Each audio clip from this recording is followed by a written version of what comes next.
Bonjour. Aujourd'hui, nous allons voir un principe extrêmement important dans la connaissance de Dieu. Nous ne pouvons pas devenir un grand disciple du Seigneur sans la maîtrise de ce principe. Il s'agit du principe de la révélation. La révélation, c'est en réalité la communication entre l'homme ou un peuple et Dieu. Dans les temps anciens, nous avons vu comment Moïse a conversé avec Dieu.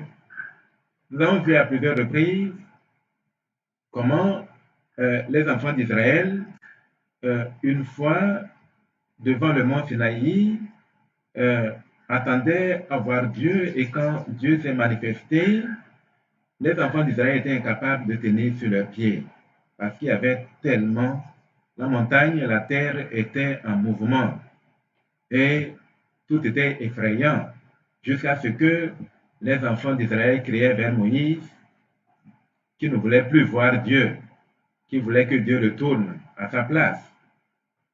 Voilà une des manifestations de Dieu. Si Dieu devait apparaître devant nous, il nous serait difficile de tenir sur nos pieds. C'est l'un des moyens par lesquels Dieu communique. Dieu peut communiquer avec nous par plusieurs moyens, comme par l'intermédiaire des anges, comme il en a fait avec le jeune Joseph Smith, parce que l'ange Moroni lui était apparu plusieurs fois dans une nuit. Les anges, l'ange du Seigneur est apparu aux enfants d'Israël lorsqu'ils ont traversé le Jourdain. Après avoir traversé le Jourdain en allant vers Jéricho, l'ange de l'Éternel était apparu là et il est venu pour combattre pour eux. Nous voyons également le Seigneur, l'ange de l'Éternel devant Abraham, et ils allaient vers Sodome et Gomorrhe pour détruire Sodome et Gomorrhe. Nous voyons également l'ange de l'Éternel un peu partout, lorsque, par exemple, Moïse qui traversait le désert et avait vu un buisson qui était en feu, mais que le buisson ne se consumait pas. Il était monté là et Moïse était monté là et il a conversé avec Dieu, avec Jéhovah. Et nous voyons qu'il y a plusieurs moyens pour Dieu de communiquer avec nous. Il peut communiquer avec nous à l'aide des instruments, comme nous le verrons tout à l'heure, l'Urim et le Thummim. Il peut communiquer avec nous avec les Écritures. Il peut communiquer avec le Saint-Esprit ou les voix claires. Nous savons que Dieu avait appelé Samuel à 3 reprises. La première fois, Samuel avait entendu bien la voix de Dieu, mais il croyait que c'était la voix d'Élie, son maître. Il est allé vers Élie et Élie lui a dit, il ne l'a point appelé. Puis, quand Dieu a appelé une seconde fois, le jeune Samuel est allé encore vers Élie, et c'est en ce moment que Élie s'est rendu compte que c'est Dieu qui parlait. Et il a demandé au jeune Samuel de retourner à sa place, et quand Dieu lui parlera, appellera une seconde fois, qu'il dise Seigneur, ton serviteur écoute. Et c'est ce que le jeune Samuel a fait, et finalement, Dieu a parlé. Voilà, donc Dieu ou ses anges ou beaucoup de moyens de communication se sont manifestés au peuple de Dieu ou aux disciples du Seigneur tout au long de l'épopée biblique. Voilà, et ici nous allons donc chercher à comprendre réellement, à maîtriser le principe de la révélation afin que par lui nous devenions de grands disciples du Seigneur Jésus-Christ. Sans lui, il est impossible de connaître vraiment Dieu.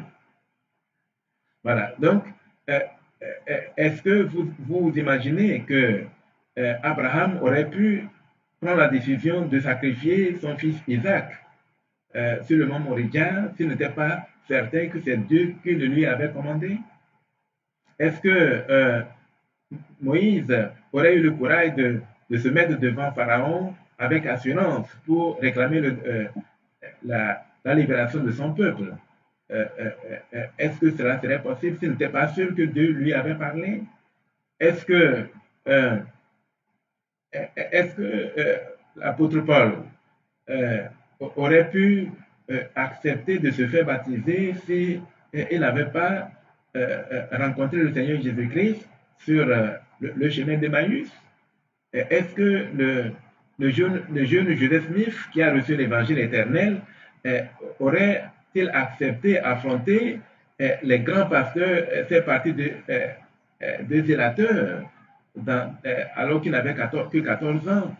Aurait-il pu affronter toute cette population avec son histoire de la première vision, ainsi de suite, ainsi de suite? Donc, nous voyons que le principe de la révélation est essentiel. Dans l'évangile éternel, il nous est dit que nous devons prendre le Saint-Esprit pour guide. En réalité, dès que nous recevons le baptême d'eau, et la deuxième partie du baptême est le baptême de feu, c'est-à-dire le don du Saint-Esprit qui diffère des dons de l'Esprit. Le don du Saint-Esprit est une cérémonie au cours de laquelle un détenteur de la prêtrise de Melchisedec, un ou plusieurs détenteurs de la prêtrise de Melchisedec nous confèrent le don du Saint-Esprit, et à partir de ce moment-là, le Saint-Esprit est avec nous en permanence. Il nous guide, il nous donne des instructions quotidiennes. Voilà. Donc, sans le baptême par immersion provenant d'une personne réellement autorisée, qui détient réellement la prêtrise. Si une personne ne détient pas la prêtrise de Melchisedec ou la prêtrise d'Aaron, elle ne peut pas baptiser une autre personne. Même si elle le baptisait, ce baptême n'est pas reconnu. Et la personne ne peut pas bénéficier du don du Saint-Esprit et d'avoir le Saint-Esprit pour compagnon quotidien. Donc, je rappelle que dans l'évangile éternel, il est impossible d'avoir la vie éternelle sans avoir le Saint-Esprit comme compagnon de tous les jours. J'allais dire qu'en réalité, les 10 commandements ou le sermon sur la montagne, qui est la nouvelle alliance que le Seigneur Jésus-Christ avait donné lors de sa première venue, ne constitue qu'un prélude au commandement de Dieu. En réalité, chacun d'entre nous va recevoir une multitude de commandements personnels. Par exemple, il a été demandé à Abraham de sacrifier son fils Isaac, mais cela n'a pas été demandé à un autre. Donc, c'est un commandement personnel. Et il a été demandé à Abraham de sortir pour compter les étoiles, et s'il peut les dénombrer, que tel sera aussi le nombre de sa postérité, de compter aussi les sables de la mer pour essayer d'avoir une idée de ce que sera sa postérité. Donc, ce sont des commandements personnels. Voilà. Donc, chacun d'entre nous doit pouvoir communiquer avec le Saint-Esprit quotidiennement jusqu'à en avoir une pleine habitude, une maîtrise parfaite de ce principe. Voilà. Donc, c'est le but de cette leçon dans laquelle nous allons tenter de comprendre réellement comment le Saint-Esprit ou comment Dieu communique avec nous. Voilà. Premièrement, nous allons voir le titre « Notre Père Céleste nous parle par l'Esprit de vérité ». C'est quoi l'Esprit de vérité? L'Esprit de vérité, c'est le consolateur, celui-là même que le Seigneur Jésus-Christ nous avait promis à ses disciples qu'il ne les laisserait pas seuls, mais qu'il leur enverrait le Saint-Esprit qui les conduirait dans la vérité de toutes choses. Donc, nous voyons clairement que le Saint-Esprit ou le consolateur est le troisième personnage de la divinité. Et il peut survenir sur vous et vous communiquer des idées. Et tout ce qu'il vous dira est vérité. Cela dépasse, si le Saint-Esprit vous communique une chose, ce qu'il a communiqué est une vérité absolue ou relative. Relative si cela ne concerne que vous ou un espace donné. cela peut être une vérité absolue, comme il peut vous dire que l'Église de Jésus-Christ des fins derniers jours est la seule vraie Église de Dieu. Voilà. Donc, c'est quelque chose que le Saint-Esprit peut vous communiquer, clairement, aussi clairement que je le dis en ce moment, parce que c'est ce qui m'est arrivé. Donc, pour ceux qui sont mûrs dans la foi, ils sauront que sans une communication de ce genre, vous ne saurez jamais où est la vraie Église. Parce que vous risquez de décider vous-même. Vous risquez d'avoir pris la décision vous-même. Voilà, cette Église, il me semble que c'est elle qui est vraie.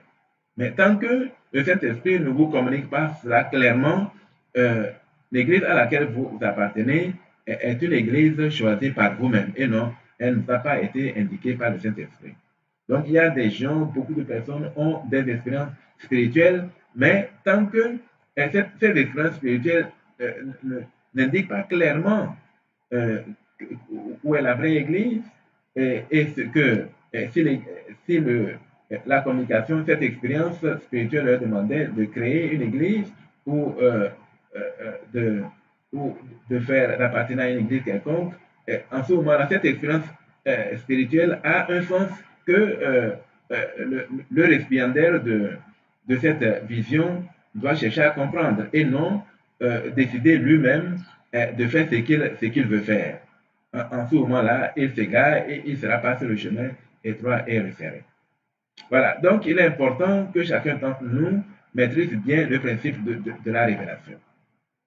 Voilà, donc comment le Saint-Esprit peut communiquer avec nous?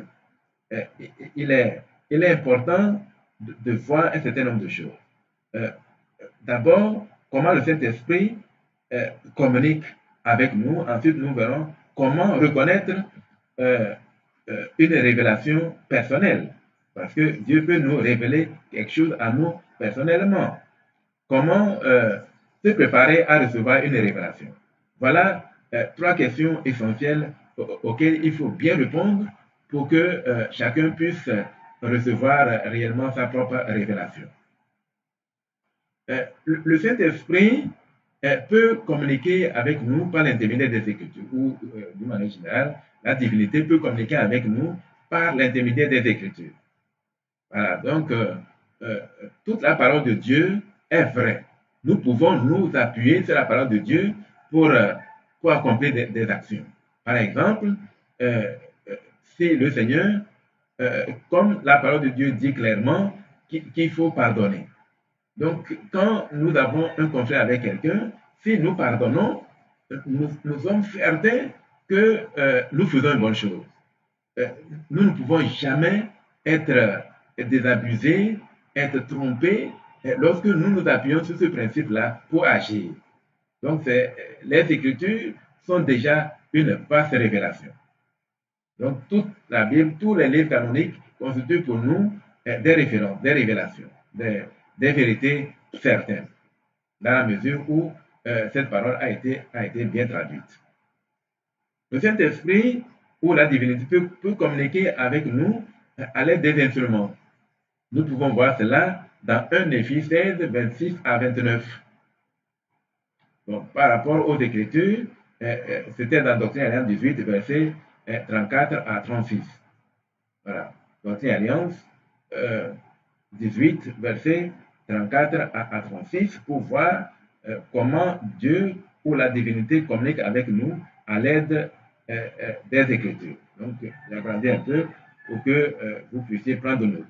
Donc, Doctrine et Alliance 18, verset 34 à 36, nous permet de voir comment Dieu communique avec nous à l'aide des Écritures. Ensuite, nous savons que Dieu communique aussi avec nous à l'aide des instruments, comme le rime et le tumim. Dans les temps anciens, tous ceux qui possédaient ces instruments-là étaient des voyants. Dès que vous avez le rime et le tumim, vous pouvez traduire des écrits anciens, vous pouvez voir dans le passé, vous pouvez voir dans l'avenir, vous pouvez voir clairement dans les choses du présent. Voilà. Donc, quand le juge Joseph Smith avait reçu l'évangile éternel, il y avait avec les plaques, ce qu'on appelle le Urim et le Thummim, qui était fixé sur une pierre qui était fixée sur un pectoral, et cela faisait de lui un voyant de choix. Parce que jusqu'à présent, depuis les temps anciens, il n'y a jamais eu un homme de Dieu qui a dit qu'il avait reçu l'Urim et le Thummim pour voir dans le passé, le présent et l'avenir. C'est une référence certaine. Donc, Joseph Smith a eu l'Urim et le Thummim qui étaient des instruments des temps anciens. Nous pouvons voir ces mots-là dans Deutéronome. Voilà, je crois que c'est chapitre 4. Voilà, donc Dieu peut communiquer à l'aide de l'Urim et le Thummim. On peut voir cela dans 1 Néphi 16, 26 à 29. Et Dieu peut communiquer avec nous à l'aide des anges. On peut voir ça dans Luc 1, verset 11 à 13, par exemple. Voilà. Donc là, un ange peut nous apparaître, nous apporter une vérité. Quand un ange nous apparaît, c'est qu'il n'y a aucun homme sur terre qui détient cette vérité, c'est le message que cet ange est venu nous communiquer. Donc, je témoigne personnellement que j'ai vu en vision l'archange Michel qui combattait Lucifer, et il a précipité Lucifer devant moi. Je l'ai bien vu. C'est une réalité absolue. C'est une vérité absolue. J'ai bien vu cela. Et tout ce que j'ai vu, c'était un message. Parce que l'archange Michel, ayant fait cela, a disparu. Et même Satan a disparu. Et c'est 20 ans après que j'ai à nouveau vu la venue du Saint-Esprit pour m'expliquer ce qui s'était passé 20 ans plus tôt. Puisque cette nouvelle vision me disait, la mission de Kodjo est de combattre le diable. Donc, ce qui m'avait montré 20 ans plus tôt a été confirmé dans une nouvelle vision où lui-même il combattait Lucifer devant moi dans une vision, et 20 ans après, il m'apparaît à nouveau, enfin, le Saint-Esprit m'apparaît pour me communiquer ce qui s'était passé 20 ans plus tôt. Il me dit, la mission de Kodjo est de combattre le diable. Voilà. Donc, voilà comment un ange ou un archange peut vous apparaître pour vous communiquer une chose importante. De même, l'ange de l'Éternel est apparu à plusieurs personnes, comme à Moïse sur le mont Sinaï, comme à Abraham, lorsque les trois anges allaient vers Sodome et Gomorrhe pour la destruction finale. Nous avons vu l'ange, enfin, comment Saul, qui est devenu l'apôtre Paul, a été frappé sur le chemin d'Emmaüs par l'Esprit du Seigneur Jésus-Christ pour lui communiquer des choses. Voilà, l'ange apparaît très souvent, c'est devenu une chose routinière. Pierre, Jacques et Jean sont apparus au jeune Joseph Smith pour lui conférer la patrie de Melchizedek, et Jean-Baptiste est apparu aussi à Joseph Smith pour lui conférer la patrie d'Aaron, ainsi de suite, ainsi de suite. Donc, un ange peut vous communiquer la parole de Dieu. Donc, le Saint-Esprit, Dieu peut vous communiquer une vérité par une voix. On appelle ça la voix de l'Esprit. On peut trouver cela dans 1 Roi 19, verset 12. La voix de l'Esprit, c'est un murmure doux et léger. Un murmure doux et léger. Je témoigne que j'ai déjà entendu plusieurs fois cette voix. Plusieurs fois. Par exemple, il y a, à mes débuts dans l'Église, cette voix m'avait dit que l'Église de Jésus-Christ est l'Église la plus proche de Dieu. Quand bien même il a mentionné aussi d'autres choses liminaires, c'est ce que j'attendais. Vraiment, j'étais vraiment inquiet, et cette voix m'a été adressée particulièrement, et j'ai entendu clairement que cette phrase-là. Et jusqu'à présent, les mots qui ont été prononcés sont restés comme ça, comme aussi indélébiles que les doigts de ma main. Ces mots n'ont jamais disparu de moi. Ces mots sont devenus une partie de moi-même. Donc, la voix de l'esprit est quelque chose qui se produit fréquemment. Donc, par exemple, le Saint-Esprit peut dire va, ne va pas, viens, ne viens pas, arrête ou va, ainsi de suite. Donc, ce sont des voix, des phrases très courtes que cette voix prononce et pour vous dire des choses essentielles sans lesquelles vous allez périr ou quelque chose de grave va arriver. Donc, si nous ratons de tels messages, c'est extrêmement grave. Nous ne devons jamais, sous aucun prétexte, rater de tels messages parce qu'ils sont tellement urgents, tellement importants, sinon rarement le Saint-Esprit les communique. Ensuite, Dieu nous communique des vérités par l'intermédiaire des rêves. Moi aussi, je suis véritablement dans les rêves. Beaucoup de choses me sont apparues dans les rêves, à l'exception de l'apparition physique de l'archange Michel. Tout le reste des choses me sont venues dans des visions nocturnes où je peux voir la lune et le soleil et les étoiles dans un songe en train de faire des actions. Je peux voir le Saint-Esprit en action. Je peux voir en songe également que j'ai vu Jésus accompagné de Pierre, Jacques et Jean, ainsi de suite. Donc, par l'intérieur des songes, à l'exception de la première, de la vision que j'avais eue en 1986, en pleine journée, tout le reste des témoignages, des expériences spirituelles que j'ai eues sont venus par l'intérieur des songes. On voit cela un peu partout dans les Écritures, comme le songe de Pharaon qui parlait de cette année d'abondance, celui de cette année de famine, interprété par le jeune Joseph. Ensuite, le songe de Nebuchadnezzar qui présentait l'avenir du monde, une statue dont la tête était d'or, la poitrine et les bras étaient d'argent, et ainsi de suite.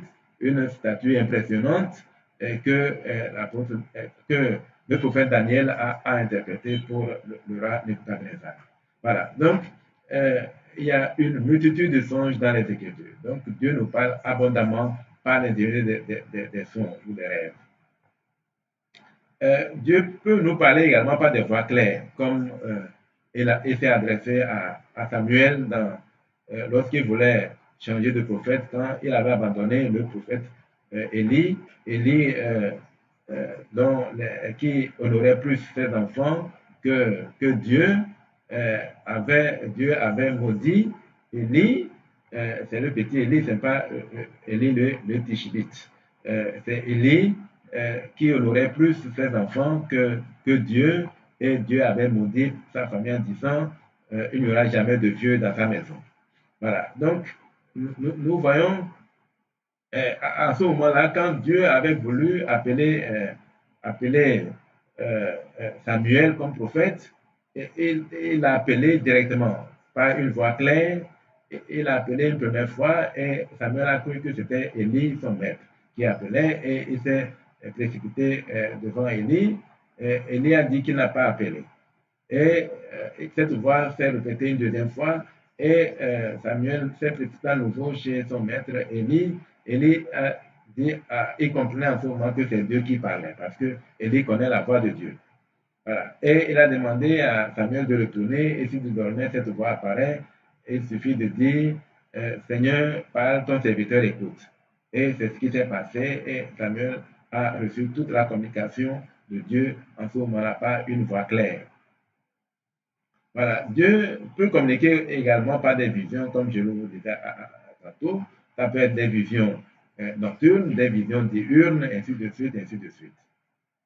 Voilà. Mais comment reconnaître une révélation personnelle? Comment savoir que ce qui vient de nous être communiqué vient réellement de Dieu et que c'est une révélation personnelle? Voilà. Donc, à ce niveau-là, il est vraiment important que chacun d'entre nous maîtrise ce mécanisme-là. Premièrement, il faut savoir que euh, le diable ne peut jamais lire dans nos pensées. C'est un principe absolu. Le diable ne peut jamais savoir ce que nous sommes en train de penser, mais Dieu peut le savoir. Si euh, Dieu veut confirmer une révélation personnelle qu'il nous a donnée, par exemple, nous pouvons être préoccupés par une question. Quand nous sommes préoccupés par une question, le Seigneur peut nous parler en ce moment-là pour nous dire ce à quoi tu es en train de penser maintenant, voilà la solution. Donc, nous sommes certains que c'est une révélation personnelle parce que nous savons que le diable ne peut pas le faire. Le diable n'a pas la possibilité de le faire. Donc, en ce moment-là, celui qui nous parle est de Dieu. Ça peut être Dieu, ça peut être Jésus-Christ, ça peut être le Saint-Esprit. Et donc, nous sommes sûrs, en ce moment, c'est une révélation personnelle. Si nous voulons vérifier, nous pouvons vérifier cela par un autre témoin parce qu'il faut 2 ou 3 témoins pour être sûr que cela vient de Dieu. Par exemple, Dieu nous parle d'une manière ou d'une autre, il peut nous parler par les rêves, par des visions, par les Écritures, par les hommes de Dieu, et ainsi de suite. En ce moment-là, s'il y a au moins 2 ou 3 témoins qui confirment la même chose, nous sommes certains que c'est une révélation personnelle. Voilà. Maintenant, si le Saint-Esprit veut nous confirmer une vérité dans notre cœur, il nous dit, en ce moment-là, nous allons sentir que notre sein brûle au-dedans de nous. En ce moment-là, quand nous pensons à quelque chose, nous sommes heureux de penser cette chose.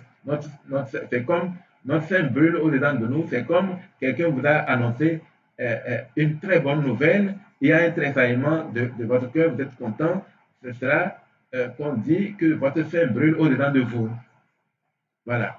Mais si ce à quoi vous pensez n'est pas vrai, n'est pas la parole de Dieu, il nous dit que nous aurons un engourdissement de pensée. Nous allons avoir un engourdissement de pensée. En ce moment-là, nous sommes certains que ce n'est pas vrai, ce n'est pas juste. Dieu ne confirme pas cela. Il nous demande d'abandonner cette idée-là. Et il nous dit quand on a un engourdissement de pensée, nous devons renoncer à cette idée. Nous allons même oublier. Dieu va nous faire oublier cette pensée-là. Voilà. Donc, par exemple, quand nous posons une question à Dieu, l'Église de Jésus-Christ est-elle l'Église officielle de Dieu sur la terre? Et quand nous posons cette question à Dieu, la toute première idée qui nous apparaît en pensée est de Dieu. Si nous posons cette question, aussitôt, ou même avant de poser cette question, nous avons une réponse. Ou juste après, donc Dieu peut nous confirmer, avant même qu'on ne pose la question, nous avons déjà la confirmation que c'est vrai. Ou que quand nous avons fini de poser la question, la première idée qui nous vient à l'esprit, c'est la parole de Dieu. Bon, une fois que nous avons fait cela, une fois que nous avons prononcé la question et que le diable est entendu, une fois que Dieu réagit, le diable peut répliquer. La deuxième idée qui vient est du diable parce qu'il a entendu et il veut modifier, il veut nous mettre dans le trouble. Donc la toute première pensée qui nous vient après d'avoir posé la question ou avant de poser la question est de Dieu. Nous pouvons nous appuyer sur cela, c'est Dieu qui nous a répondu. Voilà, donc il y a plusieurs manières de confirmer une révélation personnelle, donc, comme je viens de le dire. Voilà. Ensuite, la partie la plus importante de la révélation, c'est la préparation, c'est l'étape de préparation pour recevoir la révélation. Voilà. Donc, nous ne pouvons pas accéder à ces grandes choses si nous ne sommes pas préparés. Comme je l'ai dit dans les vidéos précédentes, ce qui nous permet vraiment de recevoir la révélation, c'est notre dignité personnelle. Si nous sommes plongés dans d'énormes péchés, par exemple, nous sommes adultères, nous sommes un criminel, nous sommes un menteur, nous sommes un ivrogne, ainsi de suite, il est pratiquement impossible de recevoir la révélation de Dieu. nous ne pourrons rien sentir de tel. Voilà. Donc, la plus grande préparation que nous devons avoir pour recevoir la révélation de Dieu est de nous repentir. Si nous décidons, si nous étions adultères ou voleurs ou faux, nous rendions de faux témoignages, ou nous sommes un menteur, un ivrogne, un, un, un moqueur, un menteur, ainsi de suite, si nous choisissons un jour et nous prenons un bout de papier que nous divisons en deux parties, en deux colonnes, et que nous mettons tous nos défauts dans la colonne de droite. Et après, nous décidons de renoncer aux plus grands défauts que nous avons. Nous disons à Dieu que à partir de ce jour, je ne vais plus mentir, je ne vais plus voler, je ne vais plus me mettre en adultère, ainsi de suite. Et si vraiment cela vient de votre âme, vous allez voir que Dieu va réagir immédiatement en vous révélant quelque chose de très grand. Voilà des clés importantes si nous voulons recevoir la révélation de Dieu, la révélation personnelle. Voilà, donc en dehors de cela, il est important d'avoir vraiment la foi. Si nous si nous n'avons pas la foi, il faut au moins désirer croire, désirer ressembler à un disciple, à un vrai disciple de Dieu. Nous voyons quelqu'un qui est vraiment attaché à Dieu, sa vie nous plaît et nous désirons dans notre cœur être comme lui. À partir de ce moment-là, Dieu peut nous aider. Mais si à défaut de cela, à défaut d'une grande foi, nous devons au moins désirer croire, désirer ressembler aux hommes de Dieu. Si nous avons ce désir-là, ce désir se développe dans notre cœur et que nous maintenons ce désir-là, à un moment donné, Dieu va nous tendre la main et va nous révéler des choses. Voilà. Donc, mais en réalité, la foi et le repentir, quelquefois, ne suffisent pas. Par exemple, ce n'est pas au prophète que la formule de la lumière a été révélée. Ce n'est pas au prophète de Dieu que la formule de l'eau a été révélée. Ce n'est pas aux hommes de Dieu que les formules, toutes les découvertes scientifiques ont été révélées. En réalité, il faut une puissante étude et un ardent désir de connaître certaines choses. Quand nous avons un ardent désir de connaître certaines choses, nous préparons réellement le chemin pour recevoir la révélation. Par exemple, nous pouvons prendre l'exemple de Joseph Smith. Quand il était jeune, il avait 14 ans, il y avait une grande querelle religieuse, querelle des religions dans sa ville. Il était profondément tourmenté parce que Joseph Smith aimait particulièrement Dieu et il voulait adorer Dieu correctement. Donc, si quelqu'un veut véritablement faire l'expérience de Dieu, il faut prononcer dans son cœur, Seigneur, je veux adorer correctement. Je veux trouver la seule vraie église. S'il y en a sur la surface de la terre, montre-moi la seule vraie église. Et en même temps, il faut se repentir. Si je veux adorer Dieu correctement, je sais que il y a des églises qui sont fausses, des églises qui sont partiellement fausses, des églises qui sont partiellement vraies, mais je veux celle qui est entièrement vraie. Si on a ce profond désir dans notre cœur, Dieu va nous la révéler. Dieu va nous révéler la vraie religion. Joseph Smith, avant d'obtenir sa première vision, regardons bien les étapes que le jeune Joseph Smith a traversées avant de recevoir sa vision. Premièrement, il était découragé, déçu, tellement déçu par les querelles des pasteurs, des prêtres et autres. Parce que ces gens utilisaient de la sophistique, ils utilisaient du grand mot, de la philosophie même, pour démontrer que l'autre religion était dans l'erreur. Et lui, à 14 ans, on est forcément à l'école primaire. Lui, il n'a même pas fréquenté, il n'a fait que 3 ans à l'école. Il était tellement déçu, tellement découragé, il se disait, si je dois utiliser mon intelligence, ma sagesse personnelle pour savoir laquelle de ces confessions religieuses était vraie, il était impossible pour lui de le savoir. Donc, vous pouvez imaginer sa déception. Il était complètement déçu. Et ce faisant, Dieu a commencé à lui parler en lui montrant l'épître de Jacques, chapitre 1, versets 5 et 6. si quelqu'un d'entre vous manque de sagesse, qu'il la demande à Dieu, et elle lui sera donnée librement et sans reproche.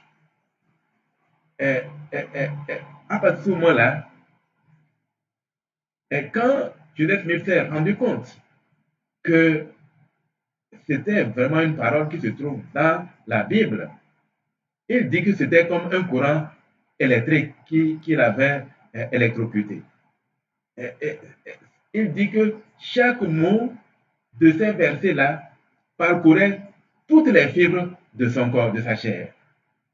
Voilà. Donc, vous ne pouvez pas avoir une telle impression sans que Dieu ne vous envoie une révélation ou une vision. Donc, lorsque vous êtes vraiment préoccupé, lorsque vous avez un désir ardent de savoir une chose, lorsque vous êtes décidé vraiment à découvrir la vérité, et comme Joseph Smith, il dit que chaque parole, chaque mot de ces versets-là parcourait sa chair jusqu'à n'importe quelle fibre de sa chair. Il dit qu'il n'y a jamais eu une parole qui ait aussi touché le cœur d'un homme comme il en avait été le cas pour lui.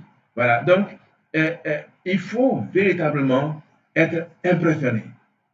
Il faut, donc nous devons avoir un cœur préparé, un cœur qui aime Dieu, un cœur d'élu. Si on n'a pas un cœur d'élu de Dieu, nous devons préparer réellement ce cœur. Nous devons nous repentir, avoir la foi, ainsi de suite, toutes ces choses sur lesquelles nous pourrions revenir dans une autre vidéo.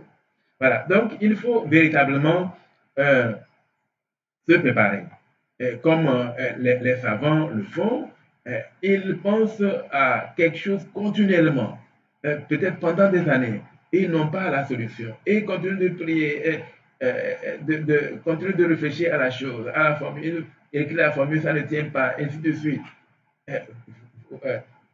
Vous imaginez bien que ces différentes formules compliquées sont forcément une révélation. Ils ont dû prendre une ancienne formule qu'ils ont transformée un tout petit peu pour ajouter quelque chose et ça ne tient pas. Il enlève un paramètre, il ajoute un autre pendant des années et il passe à l'expérience, ainsi de suite, ainsi de suite. Et à un moment donné, la révélation tombe. La révélation va forcément tomber parce qu'il est vraiment préoccupé. Il veut savoir cela. Donc, il y a un principe qui indique que ce qui vous préoccupe, c'est là aussi que vous allez avoir des révélations. Donc, si une idée, un principe vous préoccupe réellement, vous allez avoir la révélation de ça. C'est comme un jour, je lisais les Écritures, j'étais tombé sur une partie qui disait que non, que Dieu n'a pas créé la matière, que Dieu a créé le monde à partir d'une matière sans forme, ni qui était pratiquement inintelligible. Et lorsque j'ai découvert que Dieu n'a pas créé la matière, j'étais profondément choqué. Pour moi, Dieu a tout créé depuis le néant jusqu'à ce que nous voyons. Et pendant des mois, voire des années, j'étais profondément troublé par cette idée-là. Et à un moment donné, j'ai eu la révélation de cela. Et je vais revenir sur ça dans une autre vidéo. Donc, il faut être particulièrement intéressé, être révérent, aimer vraiment les choses de Dieu. Peut-être depuis notre enfance, on nous a habitués à craindre le sacré, à respecter le sacré, à ne pas profaner des lieux sacrés, à ne pas profaner des choses sacrées. Quand nous sommes dans ces conditions-là, la révélation est plus facile. Voilà, donc voilà comment on doit se préparer, on doit étudier à fond la question et ensuite on pose la question à Dieu, en ce moment la révélation vient. Et nous pouvons ensuite confirmer la révélation par d'autres moyens de révélation que nous avons vus, tels que les Écritures, les instruments, les voix claires, ainsi de suite. Donc nous pouvons confirmer ça. Il faut au moins 2 ou 3 témoins pour être sûr que cette parole-là vient de Dieu. Voilà. Comment recevoir une révélation personnelle. Ensuite, comme je le disais tout à l'heure, il nous est fait souvent selon notre désir. Ce que nous désirons, c'est là également, ce qui nous préoccupe, c'est là également que le Seigneur nous révèle des choses. Et il nous est demandé de ne pas avoir de mauvais désirs. Donc, il faut avoir de bons désirs. Par exemple, avoir le désir de savoir que Jésus est le Fils de Dieu est un bon désir. Avoir le désir d'être un grand disciple de Dieu est un bon désir. Avoir le désir de servir Dieu et d'aider les hommes à arriver à la lumière est un bon désir. Avoir le désir de servir Dieu de tout son cœur, de toute son âme et de toutes ses forces est un bon désir. Avoir le désir euh, de, je sais pas, de contribuer euh, à sauver une génération perverse est un bon désir. Avoir le désir euh, de promouvoir l'œuvre du Seigneur est un bon désir. Quand nous avons de tels désirs, le Seigneur vient rapidement par une vision, par une révélation pour nous conforter dans nos désirs, pour nous aider à continuer dans ce désir. Et si nous continuons, le Seigneur va nous, nous donner de plus en plus de révélations jusqu'à ce que nous soyons dans la lumière parfaite. Donc, il y a également un aspect de la révélation, qui est le troisième sous-titre. Si nous nous tournons vers le Seigneur, il nous aidera à surmonter le doute et la crainte. Voilà. Donc, en réalité, tous ceux qui sont devenus de vrais disciples du Seigneur, de grands disciples du Seigneur, tous ceux qui ont particulièrement adoré Dieu, ceux qui sont appelés les bien-aimés de Dieu, sont des gens qui, à un moment donné, se sont tournés résolument vers Dieu. Et ils ont décidé véritablement de se tourner vers Dieu. Quand quelqu'un décide de se tourner vers Dieu, il va renoncer aux richesses terrestres, il va renoncer aux gloires terrestres, à l'adulation, il va renoncer aux skyscrapers, aux grandes maisons, aux grandes voitures, peut-être même aux grands diplômes, aux grands postes de la fonction publique ou de la société civile. Il va renoncer au pouvoir ou le fait d'être reconnu socialement, ainsi de suite. Si quelqu'un décide à un moment donné de renoncer à ces grandes choses, ces choses-là, par exemple à l'argent, si quelqu'un renonce à l'argent ou aux richesses de ce monde, là, il se tourne vraiment vers Dieu. Si quelqu'un fait cela, Dieu sera sur son chemin. Dieu va se manifester immédiatement.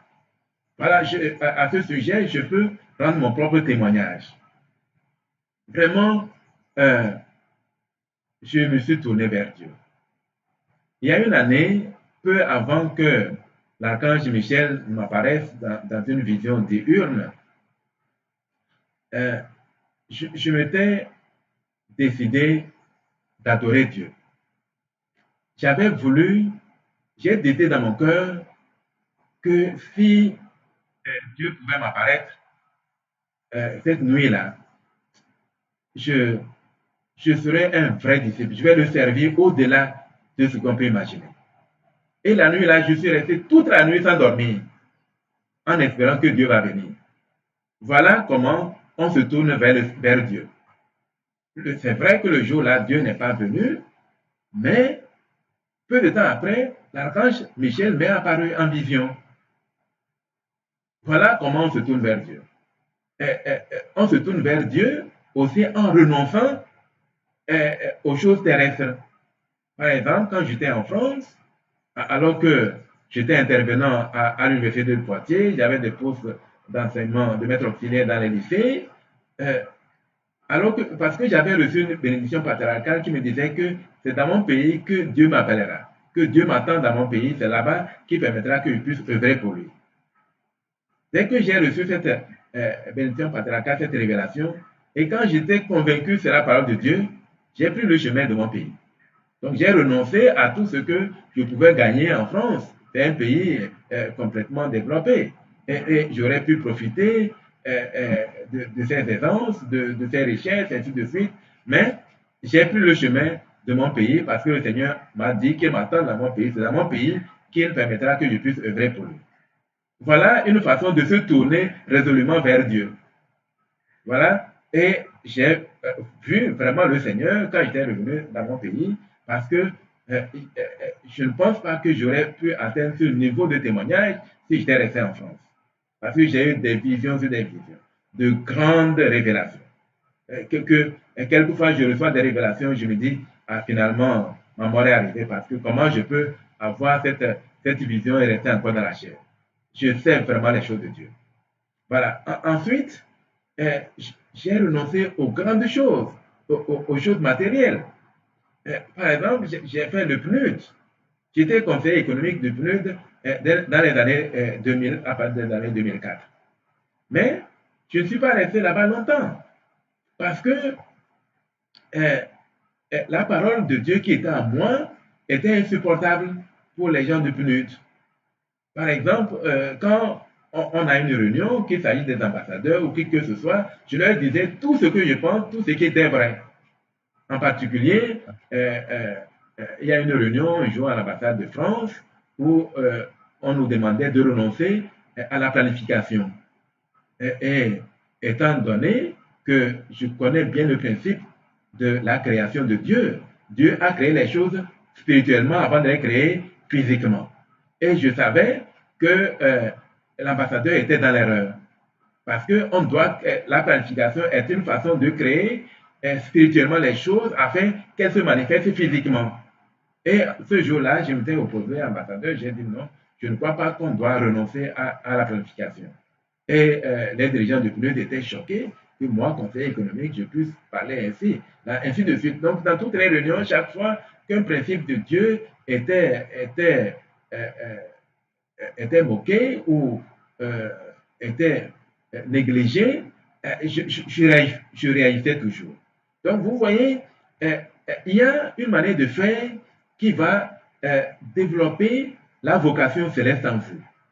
Quand vous prenez l'habitude de dire ce que vous pensez, quand vous prenez l'habitude de déclarer les choses que vous pensez être vraies, quand vous dites continuellement la vérité et avec une détermination absolue, vous êtes en train de forger en vous la vocation céleste. Et c'est par ce canal-là que Dieu va vous communiquer la vérité, la révélation personnelle. Donc, il ne faut pas craindre de dire la vérité. Il faut dire continuellement la vérité avec force. C'est vrai que vous allez avoir des conséquences, mais vous créez un canal par lequel Dieu va vous communiquer des choses. C'est un canal que Dieu va utiliser plus tard pour vous révéler des choses. Voilà. Donc, il y a une année, j'avais déposé mon dossier à la BOAD pour être directeur de la stratégie et des études. Je l'avais fait à l'époque. Nous étions trois à être présélectionnés, le professeur Noupon et moi et quelqu'un d'autre. Et alors que le consultant qui devait choisir l'un d'entre nous trois, le cabinet, comment on appelle ça déjà, Capital, Capital Search, en tout cas, le consultant s'appelle M. Daou, au temps de président Biochane, et quand il fait agir d'aller à l'interview, j'ai une révélation qui me dit tu n'iras pas. Tu n'iras pas à cette interview. Et immédiatement, j'ai obéi à cela. Et je ne suis pas allé. Mais les deux autres qui sont allés et l'autre qui était allé n'ont pas été retenus. Parce que M. Daou avait dit que c'est moi qu'il voulait prendre. Et après, quand il ne me voyait pas aller, il m'a fait appeler. Il m'a demandé d'y aller. Quand je suis allé, il m'a dit, mais est-ce que je sais ce à quoi je renonce? Son cabinet est à Ave Maria là-bas. Et il m'a dit, est-ce que je sais ce à quoi je renonce? Est-ce que je sais qu'à l'université, il n'y a pas un poste pareil? Est-ce que je sais que à ce poste, je vais gagner plus que le Premier ministre et avec des avantages énormes? Est-ce que je sais ce à quoi je renonce?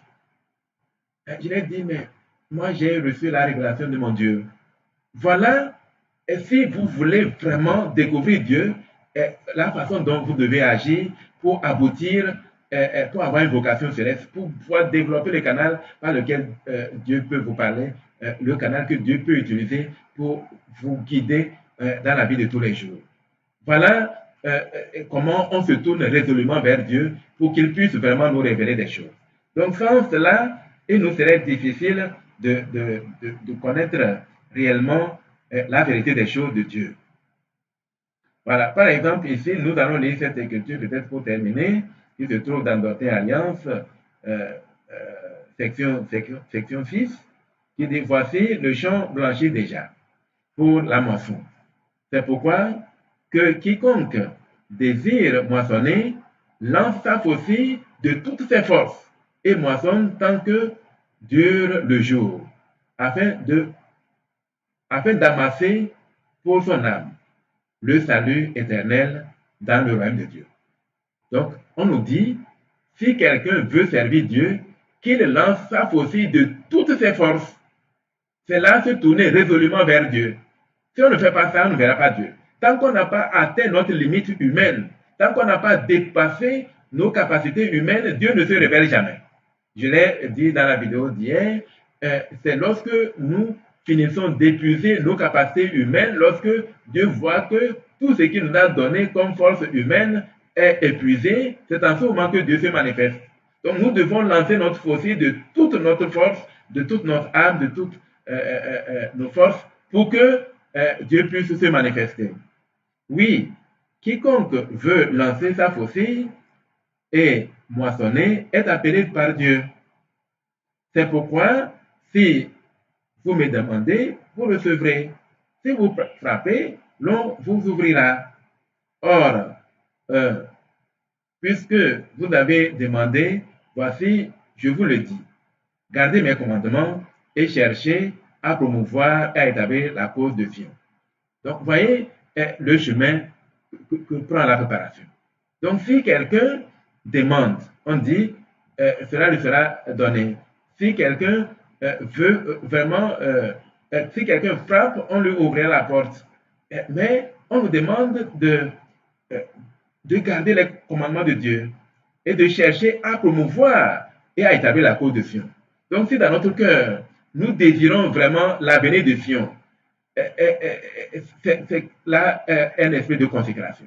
Si dans notre cœur, nous voulons vraiment préparer, être un élément, un grand disciple de Dieu pour préparer la seconde venue du Seigneur Jésus-Christ, et si nous voulons promouvoir la cause de Sion, nous verrons que les choses vont devenir, le sol sur lequel nous nous tenons va changer, les choses vont changer autour de nous pour nous permettre de recevoir la vocation céleste, la révélation de Dieu. Ne cherchez pas la richesse, mais la sagesse. Et voici, les mystères de Dieu vous seront dévoilés. Et alors, vous deviendrez riches. Voici celui qui a la vie éternelle est riche.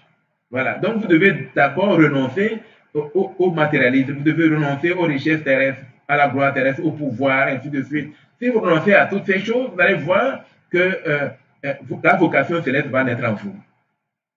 Et en vérité, je vous le dis, il vous sera fait selon ce que vous désirez de moi. Et si vous le désirez, il sera fait par votre intermédiaire beaucoup de bien dans cette génération. Ne parlez que de repentir à cette génération. Gardez mes commandements. Aidez à promouvoir mon œuvre selon mes commandements et vous serez bénis. Voici, tu as un don et tu es béni à cause de ton don. Souviens-toi qu'il est sacré et qu'il vient d'en haut. Et si tu m'interroges, tu connaîtras des mystères qui sont grands et merveilleux. C'est pourquoi tu exerceras ton don pour découvrir des mystères afin d'en amener un grand nombre à connaître la vérité. Oui, de les convaincre de l'erreur de leur foi. Ne révèle ton don qu'à ceux qui sont de ta foi. Ne prends pas les choses sacrées à la légère, ainsi de suite, ainsi de suite. Voilà un passage de l'évangile éternel. Donc, nous voyons, ces passages résument tout ce que j'avais dit. En réalité, nous devons nous débarrasser des choses du monde. Nous devons désirer promouvoir la cause de Sion. Nous devons véritablement aimer faire l'œuvre de Dieu, être un grand disciple du Seigneur. Si nous voulons faire toutes ces choses, nous verrons que un canal neuronal va se développer à nous, nous permettant de recevoir toute la vérité, afin d'aider les autres à renoncer à leur mauvaise voie, à leur voie, à leurs églises erronées, pour découvrir la vraie église, afin de servir de tout leur cœur le Seigneur pour avoir une vocation céleste.